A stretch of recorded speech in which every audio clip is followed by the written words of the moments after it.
Oh, hey, Del. Oh, we got a guest today. You're the special guest or just a regular guest?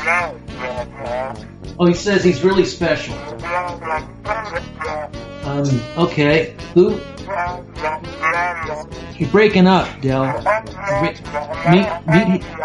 I think we're getting Meathead from All in the Family. Yeah. Is it the meat? His real name is Mike. I think Mike. Mike Reiner. Mike? No, Mike of the Mechanics. Oh, Rob Reiner. Oh. I think he's breaking up. It's hard to hear. Breaking up is hard to do. It's hard to do.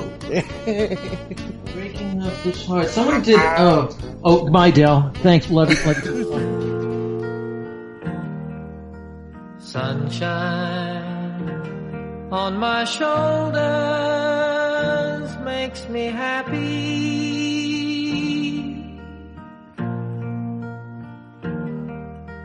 Sunshine.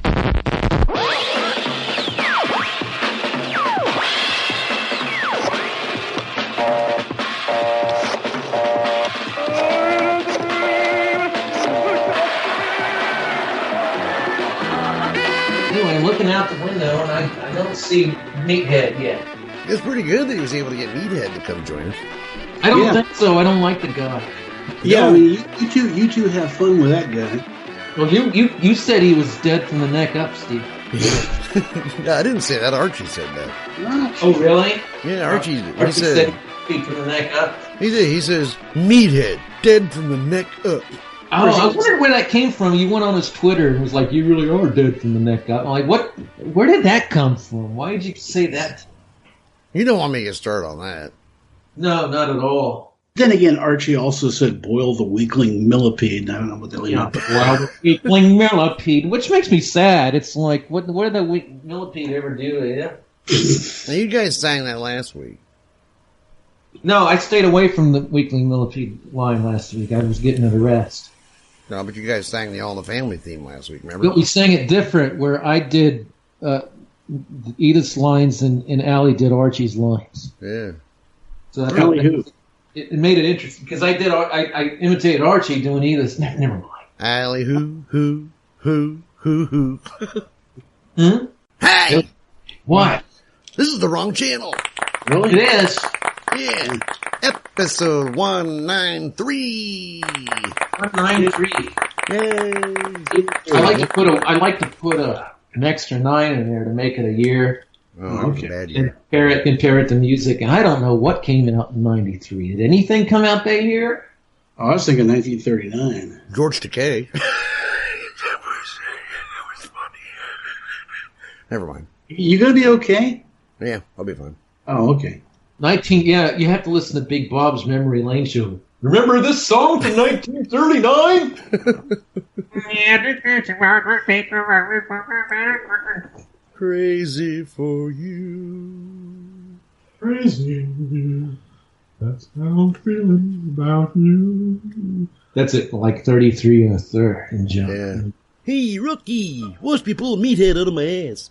Are you going to tell him that when he gets here? You know, Yeah. hey, Meathead, what like that? I'll get here, and first thing I want to tell him is, shut up, you. Now, how come you had Dingbat and Meathead, but he just called Gloria? Didn't he call her some kind of derogatory? No, he called her baby girl. Yeah. Baby Goyle. Well, he didn't hate her as much as the rest. Yeah, well, that was his So it's daughter. the only one he actually liked, I think. Yeah, but she's the one that brought Meathead into the house. That was his daughter, though. You can forgive your daughter, mostly than you can anybody else. So when's Rob, what's this Meathead going to show up? I don't know. I expect him any time now. So we'll just wait and enjoy this music from High Energy Radio. Fuck off! Hey guys, the phone's ringing again. I wonder who it could be. Maybe it's never mind. Well, answer it. You answer it. You answer it. All right, I'll answer it. Hello? Hello? Hello. Hey. How's it going? I don't sound like me. Yes, sir. Why don't you introduce yourself to all of our listeners? Or that's rude. Let's introduce him. This is Meathead from all the... That's not. It's not. Well, it wasn't Meathead. It's just I played Meat in a series of films. Oh, wow. Wait a second. You played Meat from Porky's. Yeah. That's right. That's me, man. All right. Yeah. A lot funnier than Meathead. Formal introduction, Steve. That's Tony Ganios. Tony Ganios joining us. Yeah. Yes. That's me.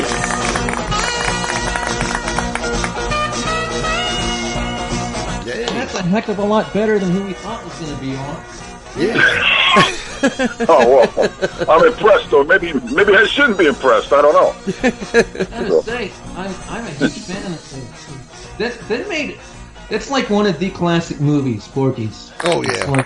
It's to me, it's up there with Gone with the Wind and stuff. Okay. Although all right. Yeah, that wasn't the idea I got when we first made it, but if you say so, who am I to argue? Well, I was at a very tender age when I watched it. I was pretty young, and it was actually a bad influence on me because I ended up like sticking my face in a bowl of chili because it looked really cool when you did it. And you know what? I think that was fake chili because you didn't run out going. No, that was the real stuff, man. They weren't sophisticated or wealthy enough to have like stunt chili, man. That was the real stuff. They just put it in a dish and they stuck my face in it. Sure tastes like shit. Oh, the spices get in your eyes like it did me because I'll never forget that. Yeah, I'll never forget it either. It was special, and then the guy that was pulling out all the hairs in the back of my head, lifting my face out of the dish. That was special too. Gee, I've never seen anybody drown in a bowl of chili before. Me neither. I wouldn't even know how to fill out the forms on that. Yeah, you're right. It'd be a lot of hassle. I guess we better save him. I wish that you would all visit my cartoon world sometime. Maybe you could make like a cartoon called Porky's Babies. Steve had that idea. Yeah, I had that idea to make Porky's Babies, you know. It's kind of hard to make. Porky's Babies? I don't know. That sounds kind of strange, man. What would they do? Like elementary school if kids. If they see girls, they'd just be like, ooh, girls. Yeah. You know, so you couldn't really have anything. Yeah, but they'd still be running around naked all the damn time. Yeah. Well, you know, one thing you discover when you're in a film like that is like being naked on the set really sucks. Yeah. Not a whole lot of fun. Ask about that, because there's a lot of that.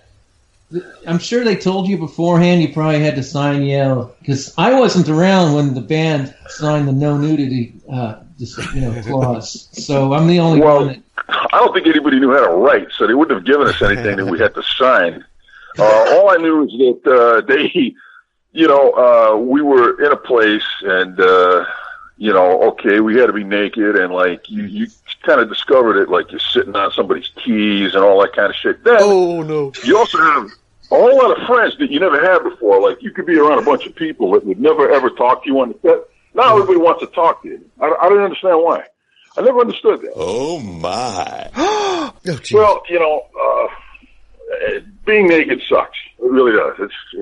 It's not much fun. Well, at least not for me. I didn't really have. At least no, man. I don't know if Pee Wee got the worst of it. That last movie, I don't know. The first, never mind. But yeah, I can imagine. What about your folks? Did your folks like see it at the theater, and then it's just like? Well, my mom saw it, and at the theater. I don't know about my dad about where he saw the first one. I just can't picture him going into the theater to see this. Yeah, I didn't see it. The Wanderers, yeah, my first film, but Porky's, no. My mom she was embarrassed at things. She hadn't really been in the regular movies in a long time, so things changed quite a bit, and it's not that bad. It just gets weird when you're walking down the street and some asshole goes, "Hey man, why do they call you Meat?" And like you're with your mother, it's not. Like you can't really say what you want to say, Yeah. Oh, God. So my mother would look at me and go, what is he talking about? What does he mean by that? I don't know, Mom, search me, So it's because they dunked my face in a bowl of chili. That's where I got the nickname. Yeah, I don't get that. Well, they just couldn't have put some beans in the dish, man. Like, who would have known, you know? Yeah. Exactly. But no, that was the real stuff. And then, what I thought was kind of cool, it looked like the whole cast, like you had known each other for a long time because you got along so well. At least that's, you know. Well, we lived in a house in Miami Beach. Mm-hmm. When we came down there, they put us in a Howard Johnson, and what we did immediately was look for a house. So all of us lived in this big house right on the beach. Mm-hmm. And we were down there like a month doing the rehearsals before we actually started filming. So by that time, everybody pretty much got to know everybody else really well. Mm. And we were very, very different. You know, like all of us were completely different. There was, like as far as personalities, you know, backgrounds, things like that, we were completely different. But on some level, we really got a kick out of each other. Yeah, you know? I mean, and it showed. That's a chemistry. It's like, you just like, I don't know, this guy's from here, you know, and he does this, and this is his background. I don't really know much about that, but I just know, you know, I like this guy. I get a real kick out of him. Yeah. And that's showed on screen. You still hang out with any of them?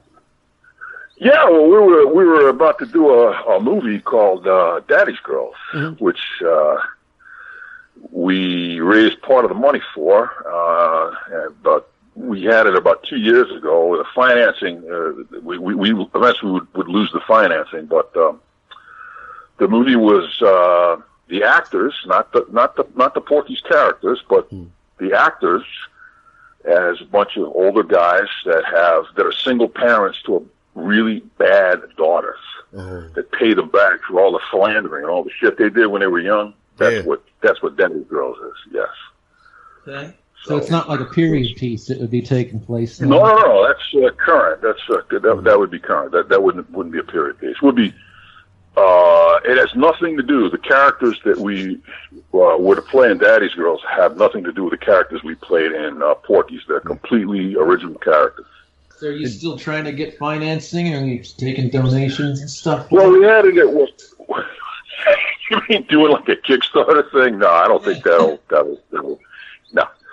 I don't think that'll really work. It's you know, it's kind of pricey, you know, to make the film, and we got 2/3 of the financing. I had thought about that, but I just think there's maybe a little bit too much to it. What is that thing they do on? They have a whole website. It's called Go Fuck Me or something, isn't it?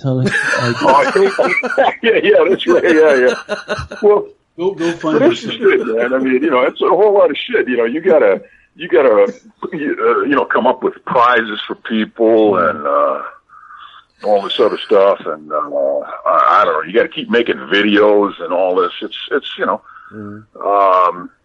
It's a lot harder than it seems. Oh, I know. What about they made one a few years ago, and I can't find anything about it. They tried to make another Porky's, and it's called Pimpin' with Pee-wee or something. Pimpin' Pee-wee. Pimpin' Pee-wee? No, what that actually was that you see the person that owns from what I understand, the person that owns the rights to Porky's right now currently is Howard Stern. Yeah. He was supposed to remake the film, and I don't know why he hasn't done it, you know, but there was another company that represented the original people that had the rights to the film, and like part of the agreement between them and somebody else was that they had to come up with a Porky's themed film that the budget would be no less than $10 million to retain the rights. So they cranked out this thing. What $10 million these days for a movie is not, you know, a whole lot of money. I'm not saying that that's not a lot of money, but for in relative terms, the amounts films cost these days, that's not very much. So this thing cost like $1 million, and it like really sucked. So they couldn't get distribution for it, and there was a lawsuit, you know, and a settlement. And from what I understand now, like I say, Howard Stern owns the rights to Porky's to remake it or, you know, do whatever he wants with it. That's up to him. I thought he'd be way too goody two shoes to do something raunchy like that. Yeah. Howard Stern is too good. Well, I just, from what I understand, he's a fan of the movie. He likes the film, from what I understand. Yeah. So I guess he wants his shot at making his own version of it. And that would be interesting. I'm awful leery about reboots because it seems like Hollywood sometimes don't get it right. You're right. I have a tendency to agree with you. I don't think you should remake a movie unless you could substantially improve on the original. Like when Cecil B. DeMille directed Ben-Hur. It was originally black and white. It was silent. So what did they do? They came along with color, fancy cameras, sound, and it was better. Mm-hmm. But the last one they did, the last remake they did of Ben-Hur, man, that sucked fucking moose dick, man. That was awful. Yeah. Oh, the one from last year in your time. I saw that. Yeah. I'm curious. I ask this question: what you think of Porky's? Because one time I was at a Q&A with Mickey Dolenz, and I was from the Monkees, yes, from the Monkees, and I was wanting to ask him questions about the Monkees, and somebody asked him one question. He says, "Oh, that music was just for 10-year-old girls, 12-year-old girls," and he just threw it all away. And I'm like, what the hell am I here for? Okay. What do you want? I'm far away, man. I'll answer anything I can. If you have a question about it, no matter how, lame the question is, I'll answer it. Go ahead, man. Oh, I'm good at lame questions. I'm just curious. I think it's a really cool film. I think, like I said, it really had an effect on me. I don't know if that's a good or bad thing. I love the movie. It was one of the few movies I've seen, the only movie I've ever seen that's a comedy where they put a little drama in it, and it worked. Because most of the time I hate when they mix drama and special stuff into comedies. But for some reason, it just all worked. And I was just curious what you thought of it. Well, I think that the reason it worked is because what people got out of the drama part of it was that the characters really cared about each other. Yeah. Yeah. That it wasn't just a bunch of guys and a bunch of fart jokes and shit like that. These guys really cared about each other. Yeah. So as long as you had that going and it slipped in such a way that the audience isn't really aware that the filmmaker, but in this case Bob Clark, the director, who was an incredible director, was doing this, you don't realize it. And because you accept this on some level, that the characters care about each other, that gives the filmmaker free license to throw in any kind of crazy ass, stupid bullshit you can imagine, and it's all acceptable. Yeah, it's like that scene at the end. Spoilers, if people are listening. It's toward the end when Tim, his dad is giving Schwartz a hard time, and then Tim pushes him out of the way and gets between them. That was an epic moment. I put that up there with It's a Wonderful Life stuff. It's stuff that I think of outside the film. It's like, wow, that was cool. Oh, that's a perfect example of it. But the thing is, if you didn't have stuff like that in the movie, it'd be just a bunch of fart jokes, people doing stupid shit. And it's like, eventually you get kind of tired of it. It's like if you see a movie and it's just one unending fight, one unending, violence, people beating each other up, cutting each other up with chainsaws. Yeah. After like a few minutes, you become desensitized, and you don't really care anymore. You don't really pay attention, But because the characters cared about each other, and you really felt that, and it was very, very subtle how it was introduced to the audience, it works better. The characters care about each other, and you can accept all of the crazy bullshit that's going on because of that one thing. And I think you hit the key. I'm sorry, Steve. I was just going to say, the movies you see today with kids, you don't really see that drama. All you see is them spending the whole movie just trying to get laid. Well, I think this is just my opinion, but I think they're missing the boat. If you don't have a way that the audience can see that the characters care about each other, and like I said, it's just a bunch of fart jokes. So it's like, well, what did you do that somebody else didn't do? Oh, we did something like this with some naked chick running down the street, some kind of thing like that. And it's like, yeah, okay.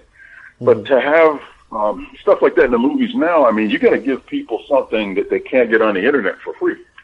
Right. Why should I go and pay money to see this crap? I can see the most, disgusting shit you can imagine on the internet. So why do I got to pay to see this shit?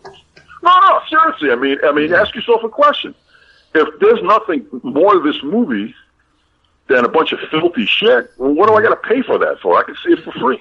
Exactly. It's like, yeah, and like for comedy, there was some pretty good comedy in there. The comedy was pretty good. I mean, some of the stuff didn't work, like from the original script. And Bob Clark, the director, it was his baby. He had the idea of doing a movie about his childhood. He grew up in South Florida in the middle 50s, and this is his story, really. And we didn't know that. I mean, I can't say this. I can't say this.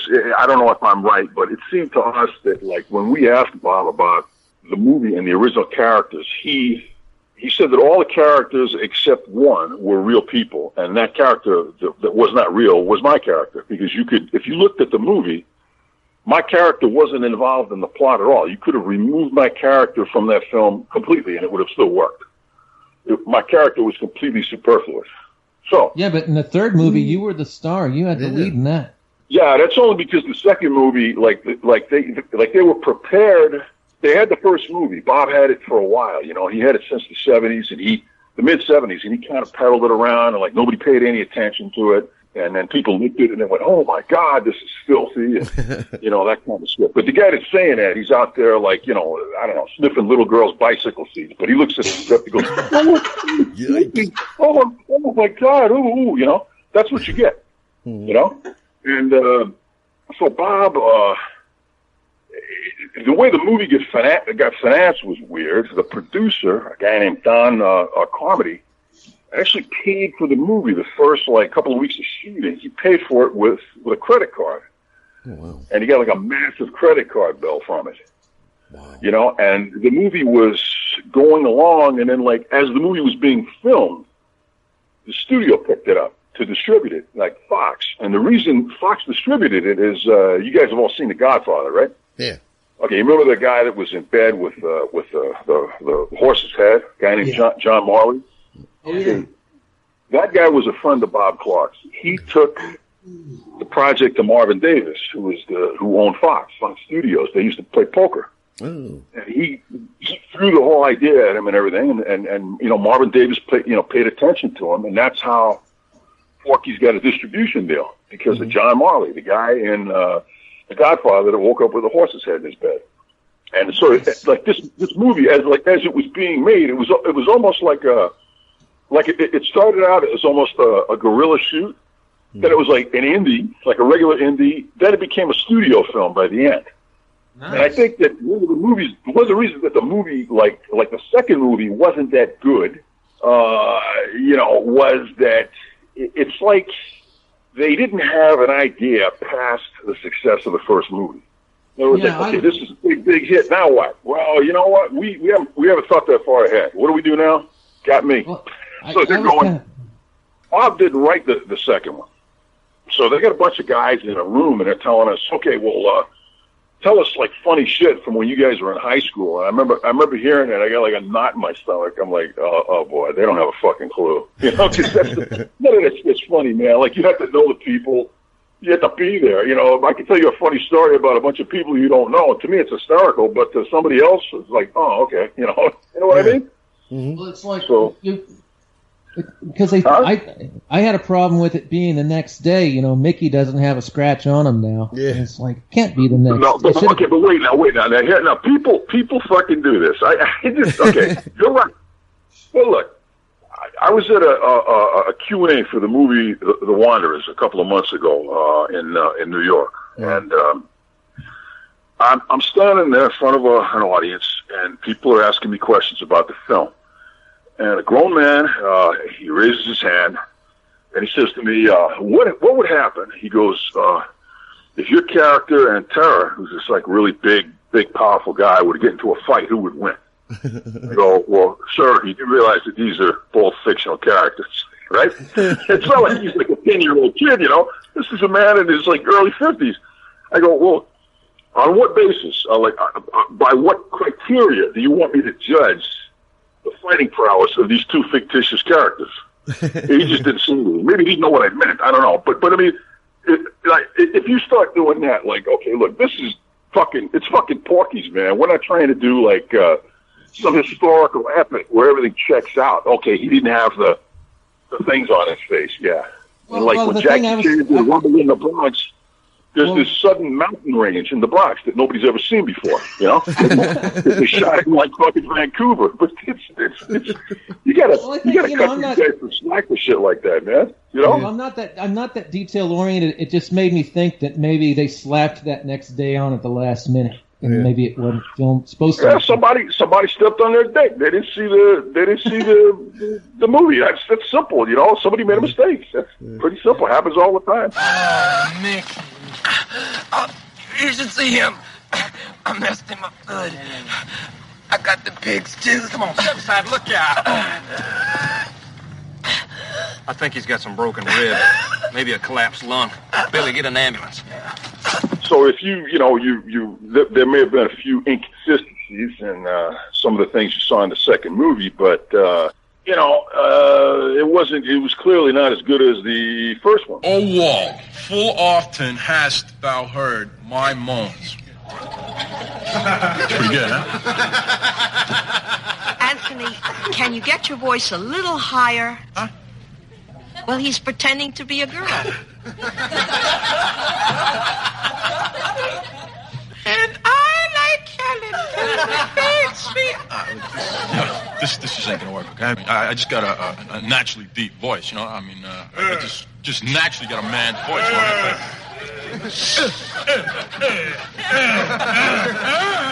And the third one was a bit better than the second one, but it was still, by then we were like 40, I think. So I got a kick out of that. I got a kick out of the second one with Khaki Hunter doing the big boobed girl. I mean, I was rolling in the aisles. Bobby, little Bobby, get up, where are you? It's your little snatchy boy. Yeah, I mean, it's got its funny moments, but the thing is that it was kind of slapped together, and you know, this was Bob's baby. You know, the original one was Bob's baby. He carried it around with him, and he nurtured the thing for years, and they kept telling him, "Oh, you can't make this; it's too filthy." When the first edited version of Porky's came out, before it was released in theaters, the film was actually rated X.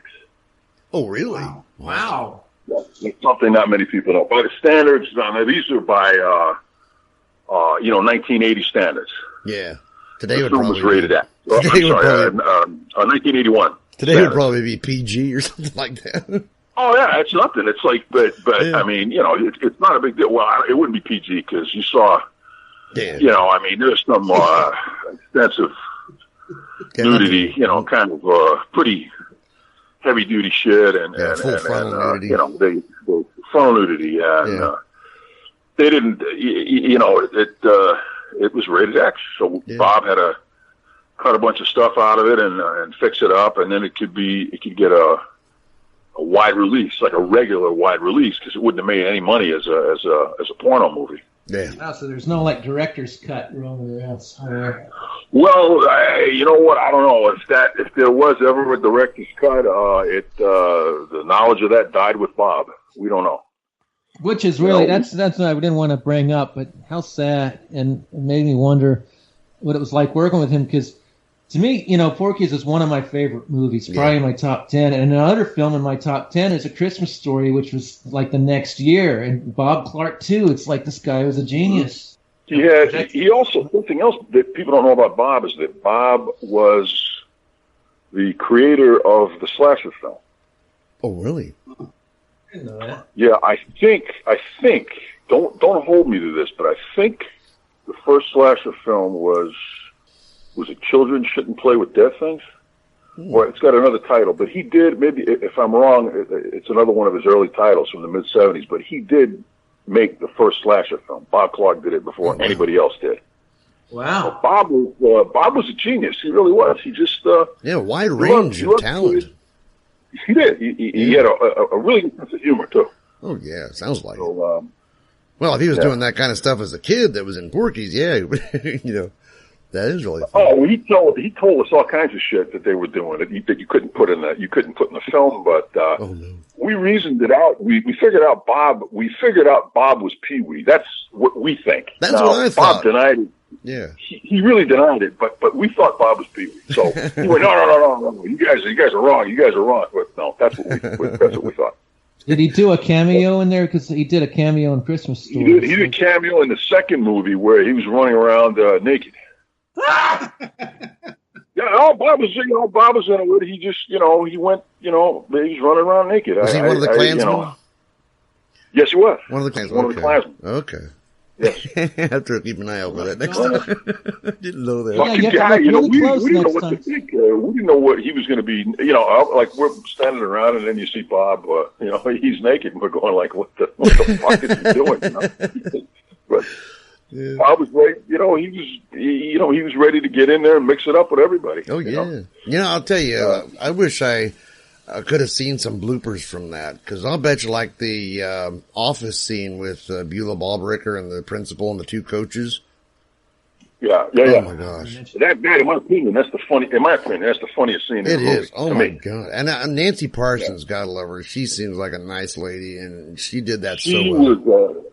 She was a wonderful person. I liked her a lot. I used to hang out and smoke with her. Like if there was something going on, me and her would sit and have a cigarette and we'd bullshit about stuff. And she was just so unlike what you saw in the movie. Like she always would play these characters in films that were like these bitchy, nasty, evil women, but she was completely the opposite of that. She was just a really sweet person. Bob had a really good cast. This is a great cast. Yeah, great cast.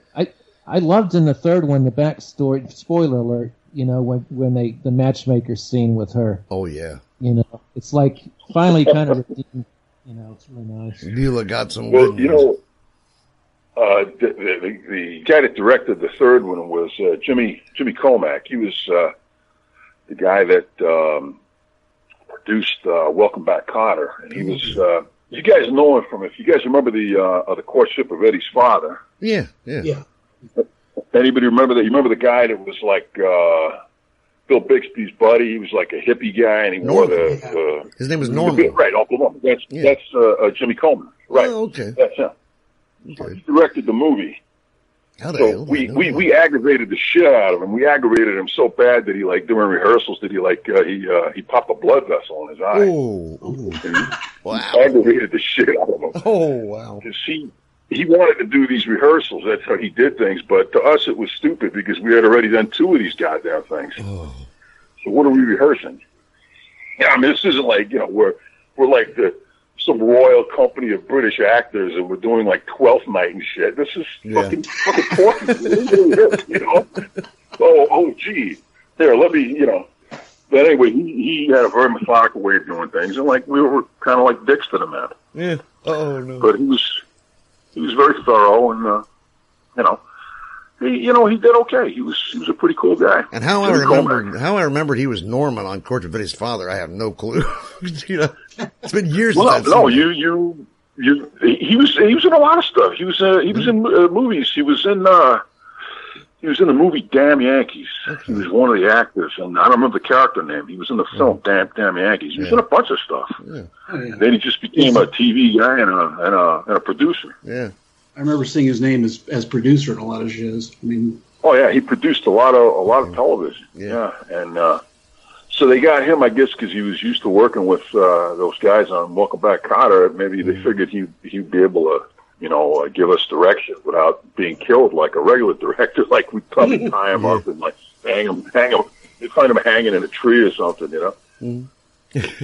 We did some stupid shit. No, we played a lot of practical jokes on each other and some of the other cast members, not on any of the women, but on like Chuck Mitchell, and Jimmy. We did some stuff to Jimmy, and we would do stupid shit. And if they had filmed stuff that went on in that house that we all rented on the first movie, if they had filmed that stuff, it would have been way, way better than the movie. Believe me. Yeah.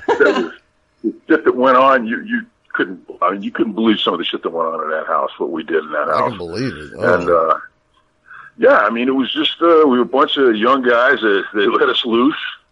Yeah. We had this house that was right on the beach, and we had a good time. Yeah, like a regular weekend at Bernie's going on. Yeah, weekend at Bernie's, yeah. Well, listen, I'll tell you something about a weekend at Bernie's. I don't know what it's like now because I haven't been to Florida in a long time. I don't know if much has changed, but there were a lot of beautiful girls down there. Like this is in South Beach before it was all, fancy and built up like it is now. There were beautiful girls all over the place, man, from all over the world. And if you were dead, you could probably have gotten laid, even if you were dead. No, I'm not kidding.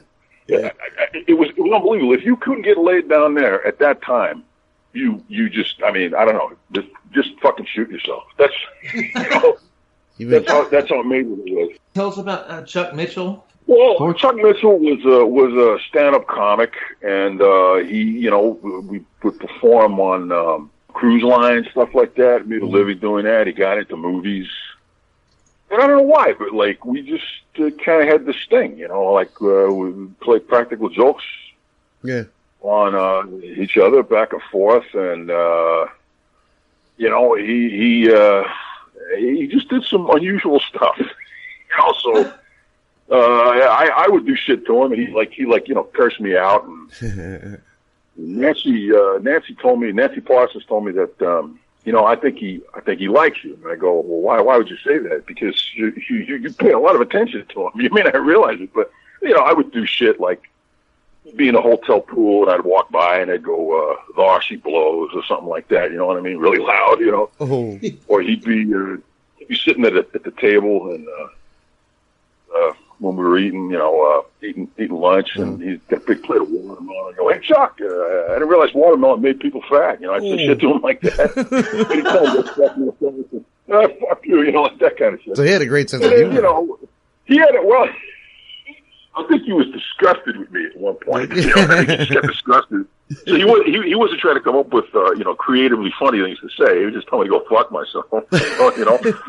But I miss him though. I miss him. He was okay. I didn't realize that the man may have actually liked me, like that he was fond of me. I didn't think of it that way. Oh. But she was the one that pointed it out. Yeah. He did a great job of being this kind of badass without a lot of yelling, and just the way his tone, this is under the breath, you boys want to. He was a big man, and he didn't have to really yell or be demonstrative. He just pretty much had to stand there. He had a formidable physical presence. I wouldn't want to piss him off. It's kind of like you and the Wanderers. You beat the crap out of those guys with the toothpick still in your mouth. Yeah. You're a badass on there. Yeah. I love the Wanderers. The Wanderers is my favorite film. They just re-released it in December. The first time when it came out originally in the spring of '79, the exhibitors, the theater owners, they thought that there would be race rats in the theater, which is what happened with the Warriors. It came out a couple of months beforehand. Yeah. So when the Wanderers came out, they were really, really nervous because there's a lot of racial stuff in it, And it was in the theater 2 days, and they pulled it. Oh, wow. And it never got the shake, like a fair shake. So this company named Kino Lorber, they purchased the domestic rights to the film, and they re-released it in theaters across the country starting in about the middle of November of 2016. And it's in some theaters now still.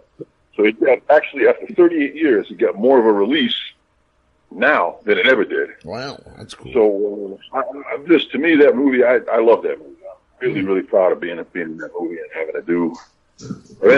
having anything to do with the film. I'm just very, very proud of that movie. It's cool. Porky's is Porky's, but the Wanderers, that's will always be, the closest to my heart. That's cool. Yeah, if you guys have seen it, and they're putting out a DVD and a Blu-ray. They're really doing it up right. There was I believe, a German Blu-ray of the Wanderers because it's apparently very popular in Europe. And I don't know how good it was, but they really went all out and they made a really good version of it. This company, Kino Lorber, and they just put it out. I think it came out the end of March. I'm looking forward to getting that. Yeah. I've been trying. I hadn't seen it. I've been trying to watch it on YouTube, different pieces of it, because I hadn't been able to find it in chunks. Yeah. The Wanderers was a funny. It was it's like a $7 million movie, and in 1978, when it was being filmed, that was a decent. Like for the type of movie it was, that was a decent budget for the type of movie it was. It wasn't like an action extravaganza, you know what I mean? It's something like that. But for the type of movie it was, that was a decent amount of money. And the director, man, I had some really good luck because I got to work with some really great directors. Phil Coffin, guy's unbelievable. Man, wow, that was the whole vision of Richard Price's novel. Mm-hmm. His vision. He's just an amazing man. So, yeah, man. Yeah. Wanderers. Yeah, I was digging what I was saying in there. It's really cool. I like that football game with the. Oh yeah. I don't want to give a bunch of stuff away. That was crazy because like when we actually did that, it took a week to film that, and like people were getting sent to the hospital. Like the couple of camera operators got sent to the hospital because what was difficult is when the director yelled cut, the action would continue for sometimes 3 minutes, 5 minutes, and 3 minutes is a long time. Oh, yeah. You know what I mean? Like the saying, hey, I wouldn't want to hang for that long. Yeah, well. Leave the kid alone. Say something, man. Say something, mother. Hey, you hear me? I'm talking to you. Leave the kid alone. You know who you talking to, asshole? Beat it. Nobody fucks with the baldies.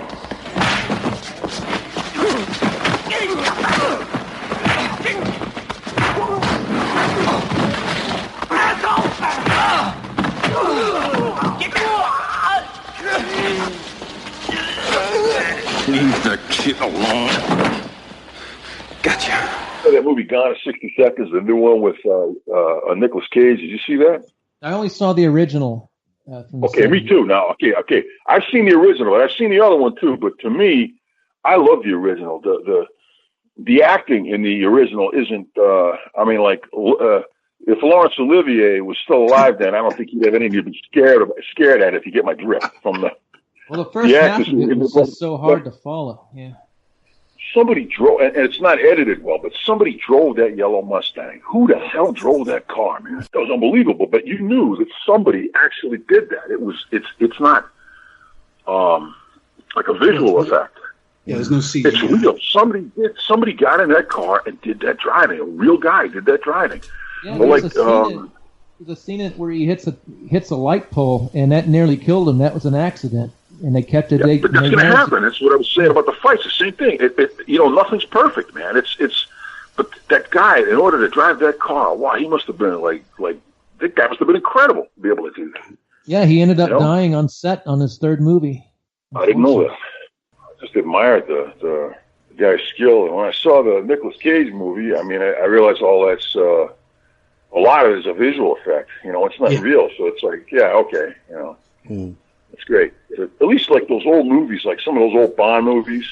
Like what's that one where I was with Roger Moore, where somebody jumps out of a plane? Do they have a chute on, or they don't have a chute on? They have to take something off of. Yeah, he went and got the chute off the bad something like one of the actors.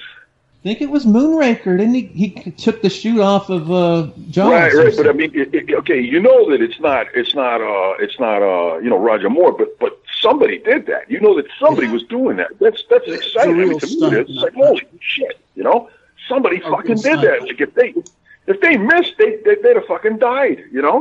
Yeah, I mean, it was real people doing real stuff. All that's gone now. It's all CGI stuff, and Yeah, it is. A lot of it looks like dog poop. But it all looks the same. A lot of that CGI stuff kind of looks the same. Like the I don't know. It just has a look to it. It looks like fake in some similar way. You know what gets me? It's these big blockbuster action movies. A lot of with the superheroes. They've always got some big fight scene at the end in New York where you can't tell what the heck is going on for like 10 minutes because there's so many little cuts and things going on. It's like what? And every movie seems to have it. buildings falling over. I guess they got to try to outdo each other. What I don't get is how come, like, you look at some of the superheroes now, they look like 12-year-old kids. Yeah. Like, who are you here? Who are you here with, little fella? Does your mommy know you're here?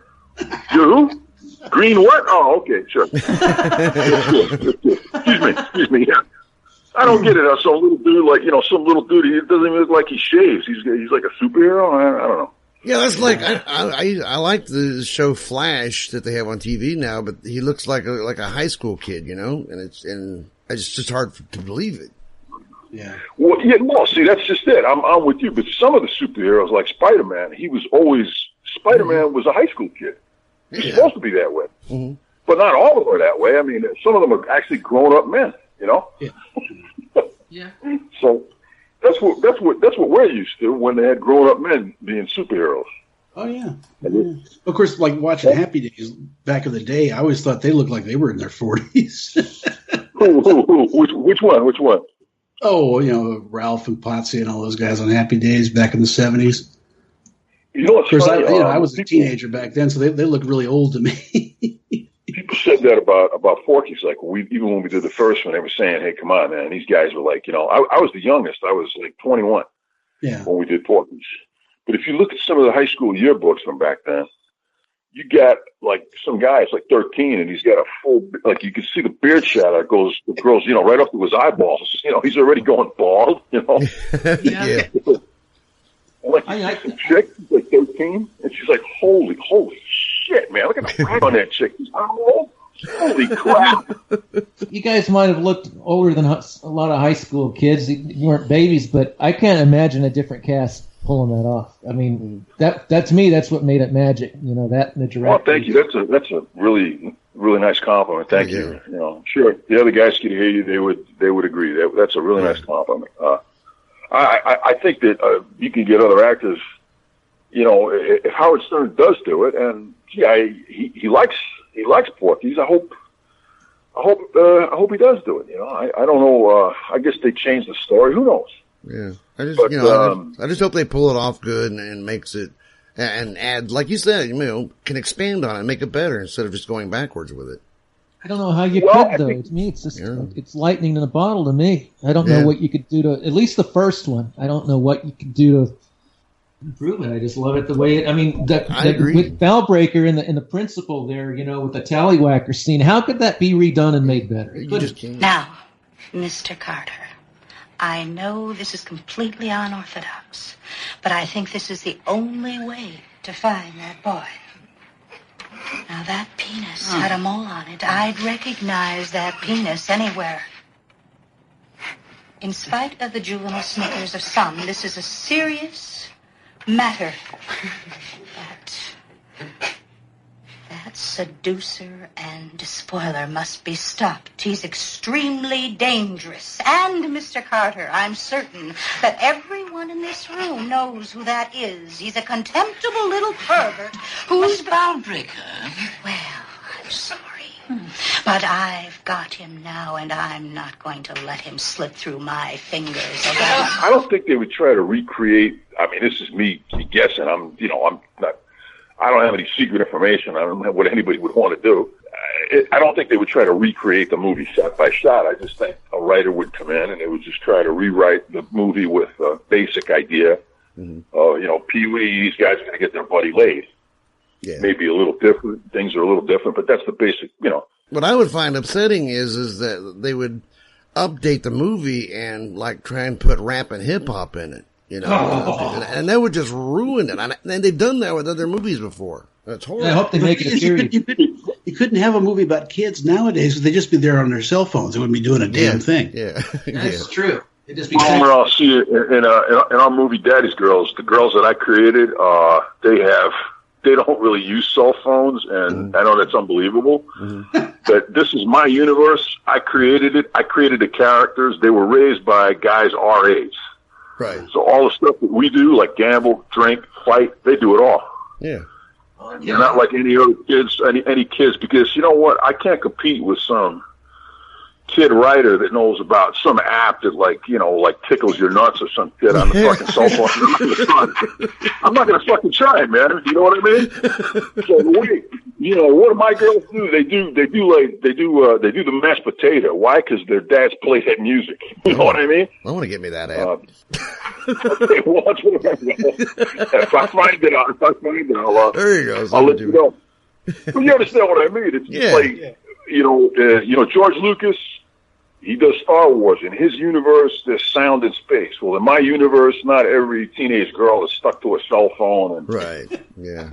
I tell you what, I'm glad that George Lucas didn't direct Porky's. Or at the very end of it, everything's perfect, and then he puts on there, meat was killed in a shoot, and he walked into a convenience store, and Pee Wee died in a car accident, and other guy, Tim was like you do with came back. Sometimes it works though. Look at Animal House. You know the Animal House? Yeah. That's funny shit, man. That they did. Well, they did it funny in Animal House. I just hated it on American Graffiti. Spoiler alert. Yeah. I mean, I hate it because you learn to like all these characters and you're rooting for them. The little nerdy guy with the glasses, and then at the very end, he leave it up to our imagination, guy. I didn't have to put all that in there. But the thing is, I think in a way, though, you may not like it, but I think it makes the experience of the movie more real because you might find out something that you're not completely comfortable with about a character. Yeah. That makes it real. It's not like everybody can sail off into the sunset, marry the fucking prom queen, and sail off into the sunset. It doesn't work that way, not in real life. Yeah, but that's that's my thing. It's like we watch movies to get away from real life for a little bit. Otherwise, we just watch some news. I mean, I do. I watch it to my cartoon, Paul. We go out there and we do funny cartoon stuff. And I try not to talk about people floofing. That's what dying means in our world, floofing. Yeah. I said too much. Hey, listen, man. My favorite movie. Okay, it's a toss-up between Jason and the Argonauts, the original one. Oh yeah. And a movie called El Cid. I love Jason and the Argonauts. When I was a little kid.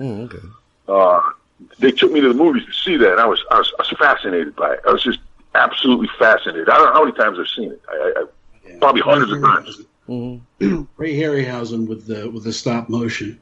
You know what? I love that better than all the damn CGI they do with their computers. I mean, that it's not real, and but like that. Some of that stuff, it just looks fucking cool. Like that giant bronze guy and Jason of the Argonauts. That's fucking cool, man. Mm-hmm. I like that shit. I was a little kid. And I thought that shit was real. I really did. I thought it was real. I was staring at the screen. I would ask adults questions about that. Like, where is that? I thought that if you went there, you would see that stuff. That's how I was with Land of the Lost. Did you ever see the 70s? Yeah. Listen, I used to watch that too. Well, we actually had on our show, we've had Wesley Ure, who played Will, on our show. He's actually been in my... I don't know that guy. I don't know him, but I know who he is. Sure, I watched that show. Oh my God, yeah, the series was awesome, but the movie was sucked. Sucked fucking big dick, man. That movie, that was fucking awesome. And Wesley will agree with you. He said that they were...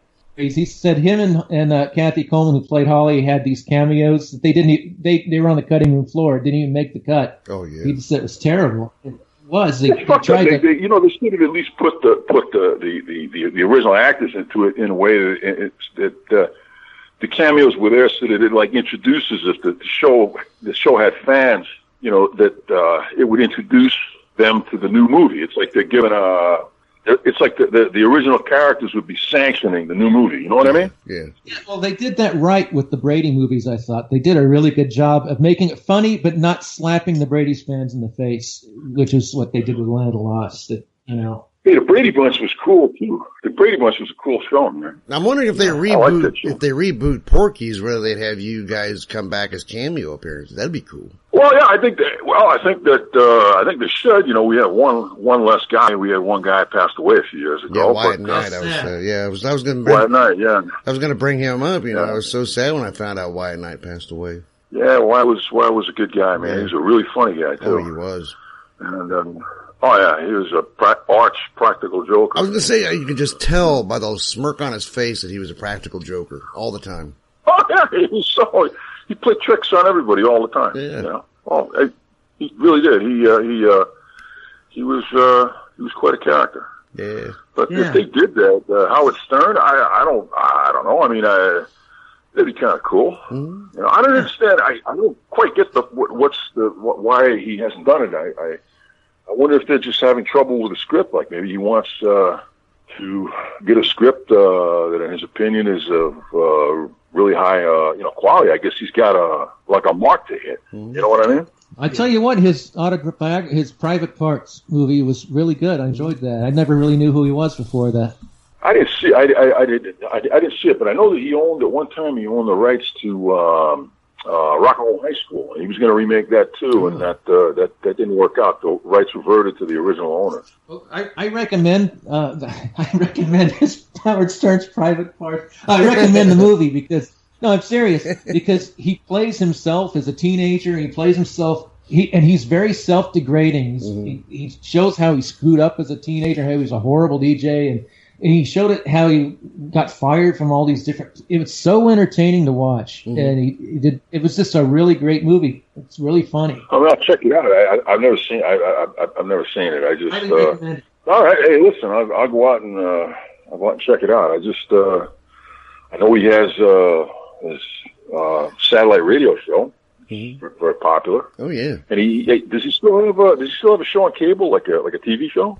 I'm not sure. I watch it on YouTube. That's my only form of entertainment. I can do. Oh, okay, yeah. He had a show for a while. I don't know what the story was, but yeah, I just think that they should, if they remake something, it should be remade because in some way they can make it better, and it shouldn't be remade just to make it politically correct. Like look what they did with Ghostbusters. What was the point of that?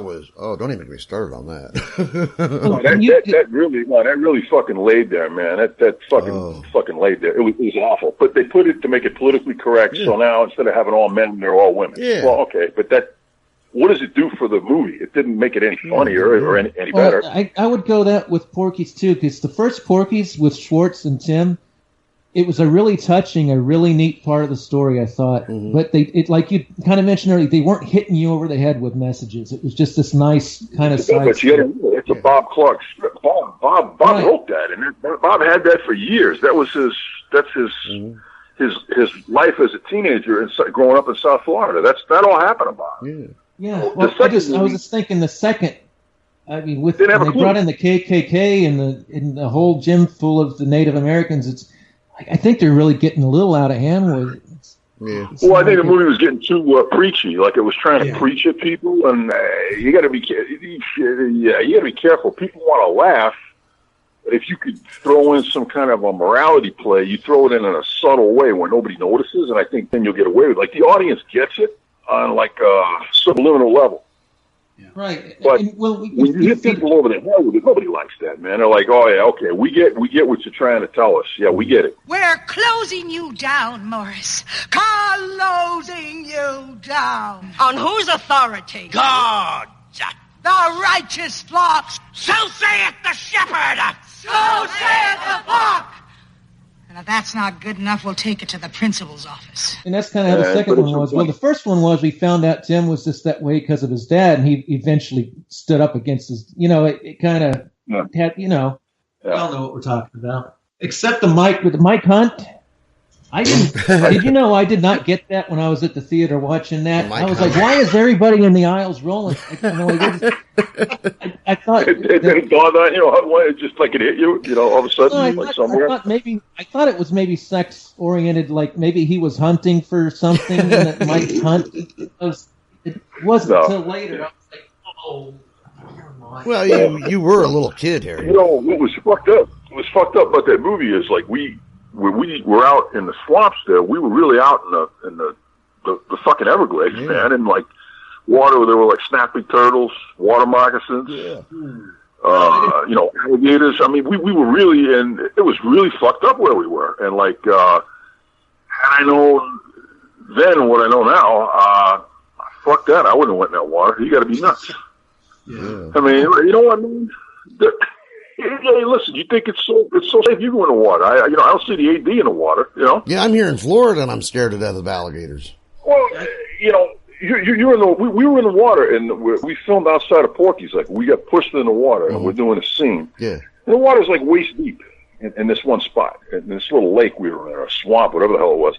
And we're sitting there, not sitting there, but we're just standing there talking. It's nighttime, and we see this gator go by. It's probably about 6 feet long. Oh, no. Just swam right by us. We're like, what the fuck? Yeah, everybody's freaking out. I think the gators are generally not the beat.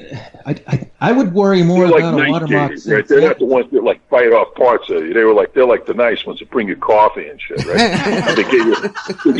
they get you chicks and bring you coffee and that kind of. No, man. I don't want no gators or snapping turtles or anything. The worst, I think, was the water moccasins, because those things can fucking kill you. We were out in the middle of nowhere. Somebody got bit by a water moccasin. What would we do? What are they going to do? Like, medevac somebody in? I don't think so. Yeah. We would have just fucking I think they would have had, like, some medics on site. They got you in the middle of...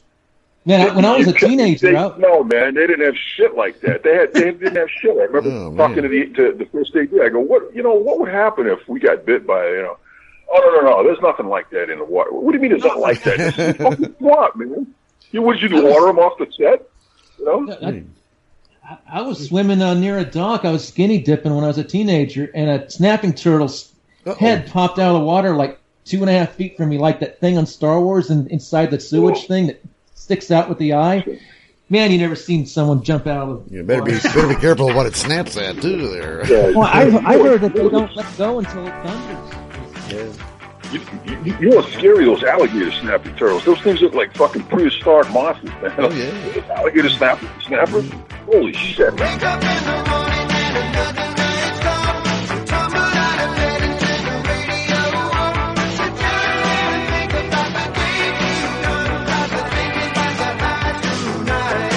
Well, hey, this is The Wrong Panel, and we're pleased to have with us this time around one of the stars of the 80s trilogy films, Porky's, welcoming Tony Ganios himself, who played Meat for the show. We're talking about how not only was it fun filming on location in South Florida, but some of the scary moments dealing with the elements of nature. That wasn't good, and like, I don't know, I did another movie, Continental Divide with John Belushi. Okay. I saw that one. Okay, did you see that thing with the elk in there? There was like a 900-pound elk in there, and I do this scene with it, and okay, I'm a kid from New York, right? I come out there, and I have an idea what an elk is, I figure it's like a big deer, or what do I know, When I left New York, I thought, you ever see that cartoon in the New Yorker? It was on the cover. It shows you New York. It's got all like a map, everything in the cities, and then the rest of the country, it's like nothing. That's what I had in my head when I left when I was 19. And so I got this scene to do, and we're in Canyon City, Colorado, and the scene says that I grab the elk and I wrestle it to the ground and beat the shit out of it or some stupid thing like that, right? So I don't know. I figured, what the hell's an elk? It's probably like a big deer. I'll just smack it around a little bit. It'll go down, And I'm watching TV. I'm watching some nature program, and there's like a small elk, and there's a grizzly bear, like a 600-pound grizzly. And the fucking elk scoops the bear up and tosses it in the air, and I was like, oh shit, what is that? So I get down there, right? So they have this elk, and they have a guy that's like, he brought some of the animals to the set. And I don't know if you call him a trainer or he's an animal wrangler or whatever, because I asked him, I said, hey man, let me ask you something. He was behind one of the trees, out of sight. And I said, is this thing a trained elk? And he goes, no. He says, you can't train an elk. It's stupid. Oh, gee, thanks for telling us, yeah. So anyway, like the director and the cameraman, they're up on this point and they're shooting down. So okay, I have a little microphone in my, like under my wig, and they're yelling action. So the elk, the wrangler, like moves the elk forward. The elk was 900 pounds, and it had a rack that was longer across than the span of my arms, and I'm 6'4". Oh, wow. And he said the rack weighed like 100 pounds, and the elk's coming through, going over this waterway thing, and it's looking at me, and I, like an idiot, run at it. The elk just hops and starts running away. So I was like, hey man, I'm pretty fucking cool. Yeah, all right. So I'm getting like, oh yeah, I'm a badass. Come on. It happened again, and the third time, the elk kind of got stuck in the mud. He wasn't able to move his feet. I caught caught up to him, and the Wrangler guy's going, okay. He goes, just stop. He goes, stop. He goes, don't turn around. He says, just slowly. Face the elk and just move backwards. Just walk backwards very slowly. Just don't turn around. And meanwhile, these guys up on this bluff there with the camera, they're going, go get him, Tony. You know, they got coffee up there, donuts. I don't give a fuck. You know, if I get looking mold down this goddamn thing.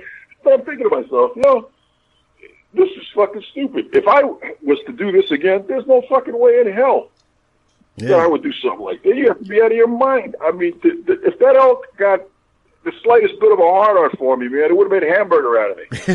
A rack. It's fucking stupid, you know? Talk about meat. You said it was kind that's right. Talk about raw meat, man. Yeah. That would have been it, raw meat. Yeah. And you are do some stupid shit. Huh? Canyon City, that's where the Royal Gorge Bridge and all that is. Royal Gorge Bridge, exactly. That's where we go, Canyon City, Colorado. You know who was the most famous native of that little town there? Ann B. Davis. That's the lady, the actress that played Alice on Brady Bunch. She's from that little town. Oh, Ann B. Davis. Okay. Ann B. Davis. I thought you said Ann B. Davis. From that little town. Yeah, she was a nice person. She was one of those, what do you call it? Not philanthropist. Somebody that kind of gave up her career to work in bread houses, you know, that help poor people. Ann B. Davis, yeah. Well, that's something. Sounds like she was a really nice lady. She was the most famous person from that little place there. It was just a little tiny town in the middle of nowhere where they had to stay. You know, like all that stuff with poisonous snakes and like danger, and also something I learned is like when a stuntman tells you something's safe. I don't know, I just get a little nervous. You know, I can tell you, you know that fire escape you're going to be running down in a little while. Yeah, it looks really rusty, man. Are you sure those bars are safe? Oh no, they're really good. I checked them. Yeah, okay. you go in there, you pull, the fucking thing gives way. Yeah. Always look to check it out yourself because, it's real nice to have a positive attitude, but it's not too good when you're going down a fire escape on the side of a building and like the rungs are giving way, you know? Oh, yeah. You know, like, and it's a mad world. Mm-hmm. Ah, that's a funny movie. Oh, it's one of my favorites. Yeah, we talked about that one quite a bit on here in the show. One of my cartoons, we even parodied some of that. Yeah. I like that guy Terry Thomas. You ever see there's a movie they did with Jack Lemmon, How to Murder Your Wife? Yeah. I heard of that. Yeah. I love those movies. Those like wacky comedies from the '60s. You know. Yeah. Me too. They just can't make movies like that anymore. I love the colors and just everything about it. I love just the visuals. They don't do that now. Like the way the color process, everything is like they use it. Everything is like muted or like it's brown or some kind of shit. You know those old Hollywood musicals? Oh yeah. They had like these costume things. Like the colors are so vibrant, man. It's like it's better than real life. When you look at that, it's like more like the colors are richer than real life. It's something that it's larger than life. You know, that's I don't know. I kind of like that. Yeah. They wanted to get their money's worth out of the color film because it was expensive back then. Yeah. They just changed. Everything's changed the way they do stuff. I wonder if you were able to do that again. I mean, I'm sure that they know about the color process, what they used, and how they got everything that way. They did it for a reason, even with the lighting and all that stuff. Yeah. You know, they try to recreate the old film noirs, and they weren't able to, at least not the way those old directors did them. So you figure they did them as B movies from like right around after World War II till the early 50s. They did a whole bunch of these movies, and they were done as like really cheap films. And a lot of the camera techniques were created so that they wouldn't have to shoot multiple takes in a scene. And everything was lit a certain way. Every object in the room was a tone, you know, like black, gray. Everything was done in a certain way. They had to find some of those old directors to ask them how did you set this up and what did you use for this? And that's really cool. I always liked those movies. Yeah, me too. Film noir. Yeah. You know? Tony's all about that. Tony Dixon here, he actually dresses in like 40s hats and suits and stuff. We have get-togethers on the Queen Mary, and everybody wears these suits and fedoras, and it's really cool.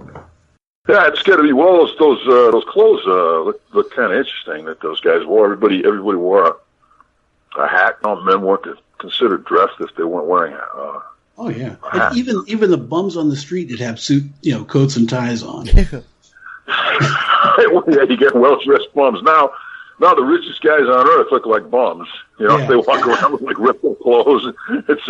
It's funny, you know. Oh yeah, it is. I don't understand it, but my old man always used to tell me if you really need to change your appearance. He says because the way you walk around, the way you dress, he goes, you look like a hoodlum. He says you look like you're gonna take somebody's wallet and you're gonna do something. I go, yeah, but Dad, I'm comfortable. He goes, people judge you by the way you dress. And he says that's the first impression they have. And he says if they see you like that, you're not going to leave a favorable impression on people. And he was right, you know. But I just couldn't really do what he wanted. How many of us can though? But didn't you? Did I read correct? Your dad pulled you out of the gym or whatever to audition for a first movie? No, that was my Uncle Pete. My Uncle Pete was a physique champion in the late 50s. He won titles all up and down the East Coast. In '59, he placed third in the AAU Mr. America, and in the AAU in the NABA Universe in London. And he was Mr. New York City, Mr. New York State. He won countless titles. And he was the one. I was training with him in a gym in the village, and he just made me stop, and he told me, "Okay, I want you to stop what you're doing and get dressed, and we're going to go someplace." And I go, but Uncle Pete, I'm still working there. He goes, no. He says, you're going to stop. And some woman called the gym, and these guys used to give me shit. The older guys, like my uncle's age, they were all his buddies. I'd get constant shit when I was in there. Let's like fuck with the young guy. Like they get like a prank phone call, some chick on the phone saying some filthy shit. So this casting lady was saying something like she was going, "Hey, how big are you?" There we go. I told the lady, "Yeah, I know where it is." Okay, I just put the phone down and walked away. So my uncle starts talking to her, right? In the '50s, my uncle, he was in the Mae West show.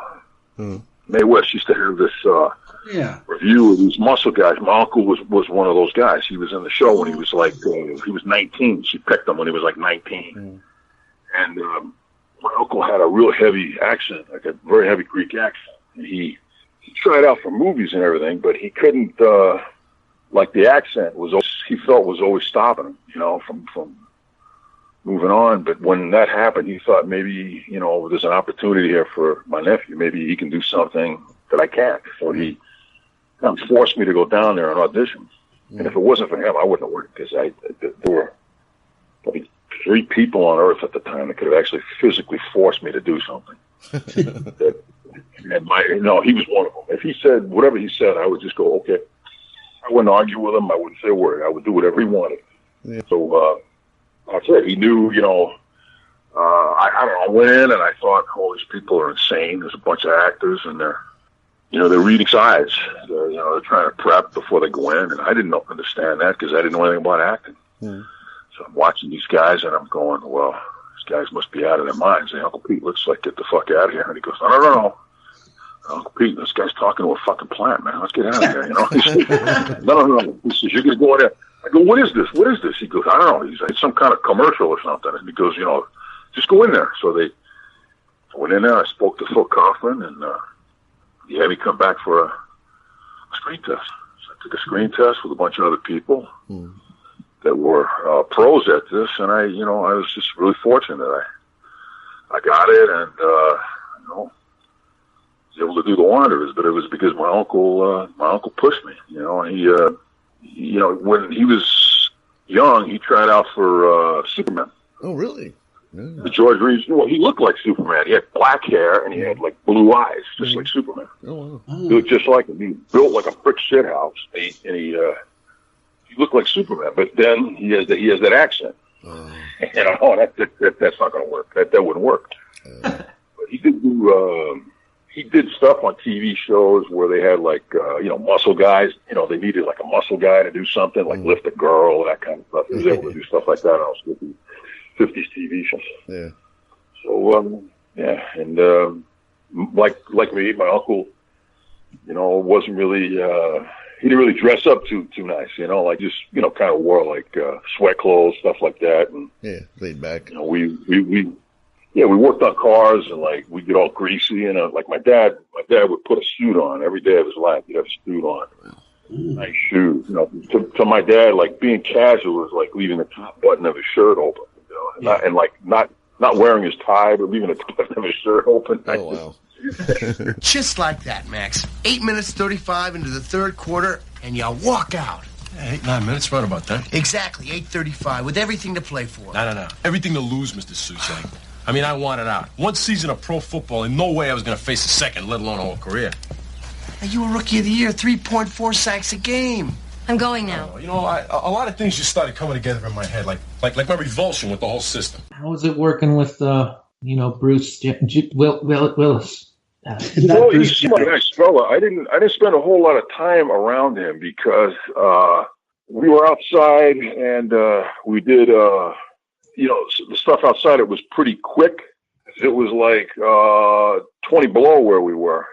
So right after we finished something, everybody go inside of a trailer. I didn't really spend a whole lot of time with him, but he seemed like a nice guy. Everybody seemed to like him. That's like it's pretty cool to play bad guy like that. Yeah, it was fun. I just I don't mind being a bad guy like that. That's kind of cool, you know.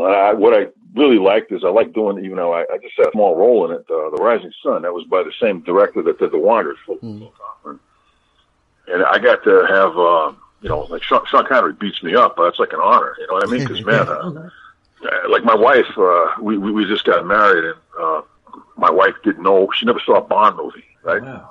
So I bring her on the set, and I go, okay, you know, and she's telling me, well, you know, and I'm telling her the different movies, and she goes, no. What do you mean, no? Well, I didn't see that. All right, well, you know, in like Dr. No, what is that? I go, have you never seen a Bond movie? She goes, no. I go, you've never seen a fucking Bond movie? Are you fucking kidding me?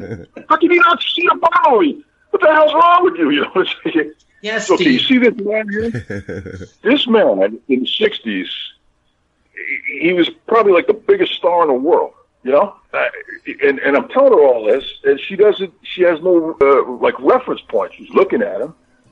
You know, she's an older guy. But in his day, I mean, forget about it. You know, women probably, you know, went crazy wherever he went, you know? Well, don't feel bad, because I only ever saw one Bond movie to this day, so... Yeah, we give Steve a hard time. Which one? I've only seen Goldfinger's. The only one I've ever watched. Well, that's a really good one. That's a good one. But you know, I mean, man, I grew up watching all that stuff, all those like the Bond movies. I grew up watching. I've seen all of them. I've seen the ones with Roger Moore. I've seen the one with Roger Lazenby. I think it's Roger Lazenby. That's my favorite. Her Majesty's Secret Service. That's my favorite. Yeah.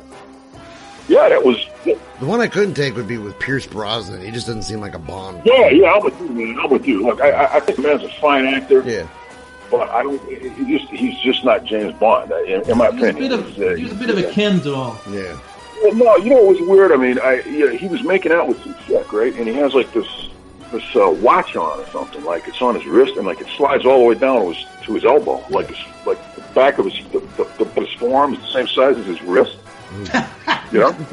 Yeah. That was weird. And then he's running, like the way he runs, he just, I don't know, it just kind of looked funny. I don't know. That's just me. Another bit of trivia is when Sean Connery left in like 67 or whatever, and they were going to make Her Majesty's Secret Service, they got Timothy Dalton, but Timothy Dalton turned it down because he thought he would be too young to portray that character.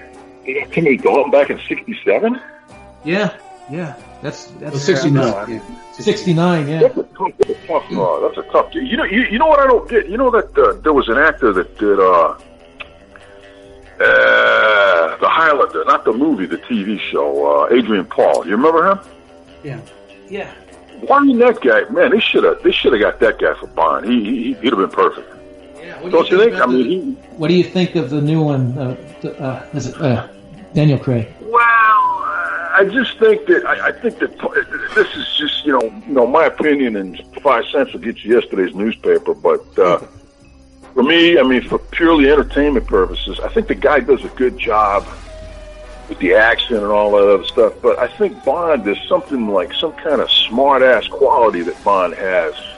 You know, where he's It's not suave. It's like a charisma thing. Like he's charming and he knows how to talk to chicks and all that kind of stuff. That's part of Bond. You know what I mean? I think he's a little flat on that. That's just my opinion.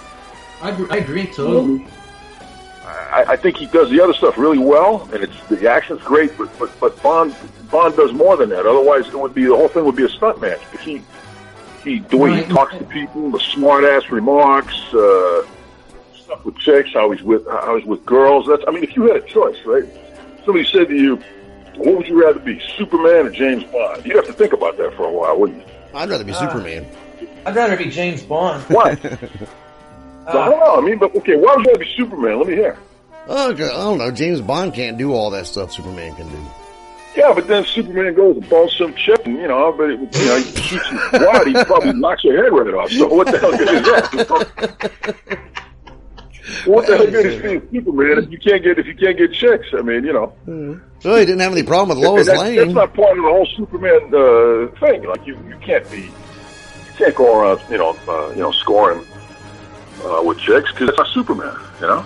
Well, James Bond is more romantic type than Superman was. So. Well, yeah, but that's my point. But what's good at doing all that shit? You can lift buildings and shit, but you can't, Well, yeah, that's true, I guess. Lois Lane's the only one that he can. Never mind. I do notice something about James Bond movies. It's like they must have this round table of writers, and a lot of them come up with these great ideas, and then you got this one. A round table, right? Like the fucking the Algonquin round table, right? To figure out the change. But then you get this writer. Let's put a slide whistle when the card goes to flip. It's like I don't know, man. Yeah. I don't know. I just think that given it to, I think most guys would have to think about a while about telling. What would you rather be? Well, you're Superman, you get to fly and lift buildings and kick the shit out of just about anybody you want. But then you don't do so good with girls. You can't really. Well, when it comes to getting girls, I guess I'd be Bond. I guess. Flying around and lifting up cars, to me that would get old after about a day. Yeah, maybe a week. Yeah, but you could do more than that. You could walk someplace. You could do whatever you want. Nobody can stop you. Think about it that way. They can shoot at you. It's not going to hurt you. Yeah. Unless there's Krypton or something. Yeah, you know what I mean? Yeah. Right, Kryptonite. Why would if this is your weakness, why would you fucking broadcast it to everybody that this is your weakness? I understand the reasons for it in the story, but it's why would you go, see this here, this green stuff? Yeah, it doesn't do me any good. Why would you tell people that, I was saying that. Yeah, I was thinking that too. They'd shoot at him and he'd just stand there, and then they'd run out of bullets and they'd throw the gun at him and he would duck. Oh, what? I didn't. Okay. Here's something too. It's like the actors that play Superman. It's like this guy's really strong, right? So you see him in the Christopher Lee, not Christopher Lee. What am I saying? Chris Reeves. Yeah. He does that thing where he stiff arms the helicopter in the first Superman, he's saving Lois Lane. And the helicopter's going, and he sticks his hand out, and he stiff hands it like nothing. He's holding it, and he's looking at Lois Lane like, "Hey man, ain't that cool?" He's just floating there, right? He puts the fucking thing down, and then later on, he's trying to pull up his sock, and he's straining. You know what I mean? Like nobody's thinking that. Just fucking stiff on the helicopter, and now your fucking sock is wrinkled, and you bend it over. You got this strain on, look in your face. What the hell is that? See, I'm doing what you were doing before, But. Well, at least Superman didn't have his balls hit with that cat o' nine tails or whatever. What was it? Remember that? You didn't have the what? Remember that he was being tortured and that guy was hitting his balls with some kind of thing. It was in the Casino Royale. Yeah, which one was that in? Casino Royale, the first one with Craig. They were hitting him with something on his balls. It's like, at least Superman. Yeah. Well, I don't know. Maybe they're trying to duplicate that thing with James Bond where. In Goldfinger, where he's laying on the table, and the laser's going right at his fucking dick, and it's moving toward his dick. He goes, "You expect me to talk?" And he goes, "No, Mr. Bond, I expect you to die." Remember that? The thing's going right toward his nuts. So my wife, she thinks I'm crazy because I keep watching these movies, And she goes, how can you watch that stuff over and over and over? No, I just like it. So they had a lot of silly moments in Goldfinger that I don't get. Like what? When Goldfinger had all those bad guys over, and he was showing them like what is this, Mr. Wonka? I mean, Mr. Goldfinger. Oh, you mean the mob guys? He had the mob guys in his little area. He was explaining the whole process of how he's going to move all the gold to Fort Knox. So the one guy doesn't want to do it. So instead of taking them back and shooting them, they do this elaborate thing where they put them in the trunk and take the car to the dang crusher and do all this stuff. And then he goes around and kills them anyway. And it's like, what are you doing? It's like you spent all that time explaining all that shit to him, and they just killed him. Yeah, and then plus they got this 5,000-pound Lincoln that they crush into a cube, and they put it in the back of a little Ford Falcon Ranchero, and it doesn't do anything. It's like, what? It's still 5,000 pounds. They think too much into stuff. But you gotta allow some. You have to have some suspension of disbelief to enjoy these films. Well, you got to like Old Woman, the skin suffocation, and all the. The girl with all the gold painting on her. Yeah, I mean, you got to have. Well, I think that's possible though. Like if there's a certain kind of paint, I think you can get deathly ill from it. I think that's what happened to the movie Wizard of Oz, right? Originally, Buddy Epps. He was painted with some kind of silver body paint, and I guess he had some kind of bad reaction or something happened with it, and he got. What it was is they had it in a powder, and he inhaled it. It got in his lungs. So then, when the new guy came, they put it into a paste, and it was okay, didn't it? Oh, I thought his skin was allergic or something. No, he that's what I heard too. I heard that's what you just said. The skin, like when they covered his skin, like his skin didn't breathe right or something, and it could almost kill him. I don't know. I tell you, I used to go to Dragon Con, in Atlanta, and I'd go in the parade. I dressed as this dragon, this gold dragon with this 9-foot retractable wingspan, and I would cover my skin with this metallic gold paint, and it would give me these nerve spasms. The metallic stuff in it, it would be like pure hell. It was terrible, So it can mess with you, especially the metallic stuff. You like all that? You like all that sci-fi stuff? What do you think of the writer Robert E. Howard? Do you remember him? You know any of his works?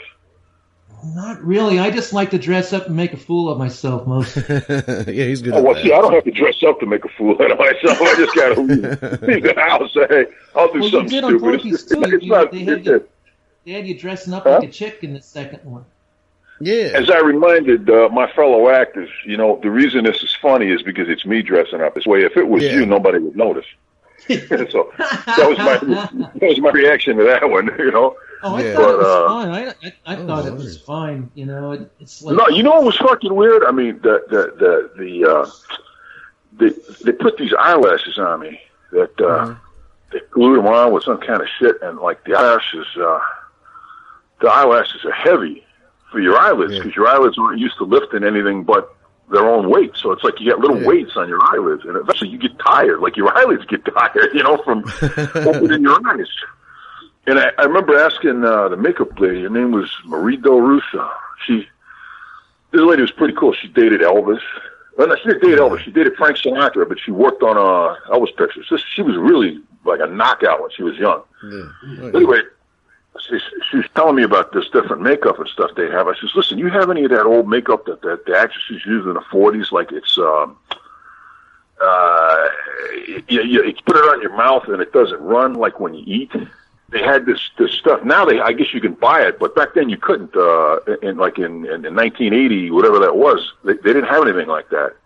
But they had it in the 40s though. It's just I have some of that, and it's like you paint it on. So she painted my lips. You got to use this shit to take it off. This way when you eat like a donut or you have coffee, the shit doesn't come off all over every place. Hey, it's really hard being a chick, man. I can imagine. They shave their legs, right? They shave their armpits, stuff. They put on lipstick. They do their hair. They do all this shit just to walk outside. Oh yeah. And then, I mean, fuck. If I was a chick, nobody'd date me, man. I'd be one of them. I'd be hairy and fucking smelly, and I wouldn't shave. I wouldn't do anything. I'd be a hippie. Yeah. No, I wouldn't be a heat, but I'd be something nobody'd want to date. That's for sure. That's what the comedic value was about having you dress up like that, though. I mean, it's something you don't expect, and it was hilarious. Well, it's funny when certain people do it, but certain people, like I say, I'm saying it to these guys, like some of our guys, it's like, well, hey, dude, if you put on a wig and a dress, nobody will know. I mean, nobody's going to really pay any attention. They'll think you're a chick, so it's not putting the stuff on. It's just who puts it on, You say, like, if Roger Wilson had gotten dressed up, it wouldn't have worked with him.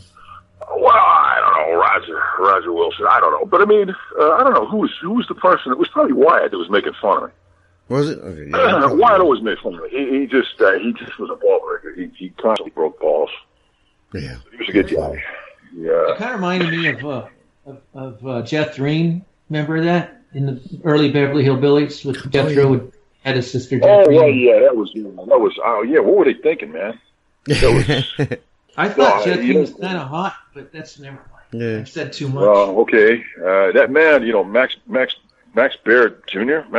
He's a big dude. I've seen him in one of the autograph shows that we do. Mm-hmm. That's a big dude, man. Yeah, he's big. He's a big guy. He was a big guy back then. Yeah, he don't look much like he don't look anything like a woman. That's for shit sure. Yeah, I said too much. How about that tow truck? How'd they get it to dance up and down in the? Never mind. Well, they had a whole bunch of things where it was tied on to shit, and then they had different shots of it. It didn't really pull it. The thing that was out in the swamp, what they built, was just built on a frame, like a framework. It was just an exterior. On the inside, there was nothing in it. The interior of Porky was filmed in a bar in Miami, in a bar that was closed. So the shots you see, they just tied that on something, and then the truck and it went up and all that kind of stuff. And the movie has its errors, like you hear at the end of the movie when Scott Columbia, the guy that plays Brian, he's driving out of the parking lot with Cyril O'Reilly. It's like he shifts like 8 times. It's like, how many gears is this thing? Like, it's got some super transmission in it that nobody knew about back then. Yeah. That was. So they must have made Porky's just out of a bunch of just like little plywood pieces and stuff, huh? Yeah. Some tin. The outside of it, it was just bare bone. It was like a tubular metal frame. The structure, and they just tacked that stuff on. The stuff that was expensive were the neon signs. Get it at Porky's, those signs. They were expensive, and they were destroyed in the when the building was pulled down. Yeah, it was destroyed. That was expensive. Yeah. Then they had to build new ones for the riverboat. Yeah, that would have been collector's items. I would imagine it would be. Yeah, the riverboat. I guess that was a whole different setup because that was all destroyed. But the interior of that boat. Where did we do that? I'm trying to remember. The interior. Oh no, they used the boat, the boat itself. They did use the boat because I remember that. For the interior, that it wasn't done separately. It was like 100. I don't know. It was like 120 degrees in there. We did some shooting during the day. It's supposed to be a night shot, so they cover all the windows, and then there's like all these people in there. And it's summer, and it's hotter than fucking there, man. You're sweating like and it's boy. The one thing about Florida, I can't used to the heat. I'm not a heat person. Yeah, I'm the same way when I live here. It drives me. I hate the summertime here. It's like keep me in the air conditioning. I'm the opposite. I like heat. But what's the point? I mean, you got an air condition, but you're inside, right? So you take a shower, and you're all clean, and you go out. The moment you step outside, your shirt's stuck to your skin, and then you get in a car, and the car's air conditioned. You get out of the car, you sweat bullets. So by now, like, you already stink. You've been out like 15 minutes, and you stink like you stink like some whole bum. It's like, hey, why? Who am I kidding? Why am I taking a shower? I mean, after 15 minutes, who's gonna know? I'll just fucking leave the shirt on I had on yesterday. What am I gonna do? Offend somebody? And those bugs you guys got, those no seams. Oh my gosh, they're terrible here, and they bite. They bite the crap out of you, and they're everywhere. They're here until the summer, and the mosquitoes eat them. But then you got the mosquitoes that take their place. Hey, man, we came down on the set. The fucking mosquitoes were warming up like a bunch of fucking B-17 bombers, man. They were warming up, like waiting for us to get there. You can hear them, like, you know. And I heard all kinds of shit, like what took away, and like they were saying that skin's so soft, if you put that on, it keeps them away. Oh wow. I hear that, but then I don't have any Avon ladies out in this area. No, but we went to the makeup people that have all that, you know, those creams and all that kind of stuff, you know. Yeah. So you put it on, and it didn't do. It was like a cocktail, man, for them. It's like they're having like an aperitif before they dine, you know. The only thing that works for me, it's 100% DEET stuff. That keeps them up. That didn't work. We used that. That was like, you got that was, man, to them, that was like drinking Tab or Fresca, that shit, man. And before the only thing that worked, this was true. I had a buddy of mine that was a ranger, an Army Ranger, and he had been in jungles and things like that, and he was telling me that, the Army has some kind of a mosquito repellent that they issue. He says, but none of that shit works. He says, what guys would do is, he says, they'd get a book of matches, like paper matches, and they would suck the sulfur off the matches. And as he's telling me this, we're in a truck, right? And I'm talking to him, right? And I got a cigarette, and I'm listening to him, and he goes, okay, windows are open, people are walking by, and he goes, what you want to do? He says, you want to put the whole thing in your mouth and suck it, see? You suck all of it. He told me all this kind of shit. People are walking by, they're looking at us, and I don't get it. I'm going, what are they? It didn't hit me. Oh, shit. But if you suck all that stuff off the matches, it goes in your bloodstream, comes out on your skin, and they leave you alone, and it works. It worked for me. I didn't get bitten anymore. Well, how many matches do you have to suck? The whole pack. You got to suck the whole pack. Yeah. Whole pack. See, that didn't really roll out that good, did it? You got to suck the whole pack of paper matches. That's what I did. Suck them all. And you never know what this, because this guy used to play tricks on me too. You know, like he would tell me something, and it would turn out to be bullshit. We'd play practical jokes on each other. So I'm thinking this could be some kind of fucking bullshit thing. And hey, did you suck the sulfur off their matches? Yeah, I did. Oh man, I was just kidding. No, but no, he was serious. Our Tony here does that to me all the time. Yeah. He'll tell me something, and I'll believe it. You know, so you got to temper everything that this guy said. You got to temper it with, okay, is he trying to get me, or is he trying to, is he telling me the truth? Yeah. But I was like desperate, Dad. It was that bad down there. Yeah. I was ready to try anything. You said it worked. Mentioning. Yeah, I did. Mentioning on Die Hard 2, so it was actually cold, because usually in the movies, if it's supposed to be cold, it's hot, and it's supposed to be hot, it's cold. Yeah. When you're making it was so cold. There was an actor. His name was Art Evans, and he's in one of the he's in the scenes where we were, and he had not a stunt double, but a stand-in. And this poor guy was out on the set, and man, this guy was blue. They wouldn't let him leave where he was, and he tried to get a cup of coffee. So I got him a cup of coffee, right? And like they're calling me to go in. They're gonna do something. We're gonna do something. I said, do me a favor, will you watch this? So I gave him my cup of coffee. I came back like maybe a minute, 2 minutes later, and I went to drink the coffee, and I got smacked in the nose by a block of ice. Like the whole top of the coffee froze. Oh, yeah. That's how cold it was. But I liked the cold. I was okay. I had a T-shirt on, and I had a little plastic jacket. I was okay for like basically the whole day. And when it was time to go home, I started to feel it. Wow. You know, and I went home, and I went my hotel room, and I just got some coffee, put a little bit of brandy in the coffee, and I was good to go. Oh wow. Humidity's something else, because it makes. I mean, if it's 80 degrees with the high humidity, you feel like it's like 120 degrees. Mm. Okay. And if it's 55 with that high humidity, it feels like it's 35. I guess it's climate. You got to get used to the climate. We spent like I guess a total of a year and a half in Florida with all the with the 3 movies. You know, we spent like a year and a half together. So did you make them all at once, pretty much? Well, no. We didn't make them all at once. We made one, and then we made them over the years. They were going to do a 4th one, but that didn't pan out. Oh. Oh. It'd be kind of hard to do. I mean, what would you do after you guys graduated? I mean, that'd be difficult. Well, they had a whole wacky adventure plan for us as adults. They had like a wacky adventure plan. They just didn't have it. Yeah. That's interesting you mentioned that. It would have been something like that. Yeah, something like that. But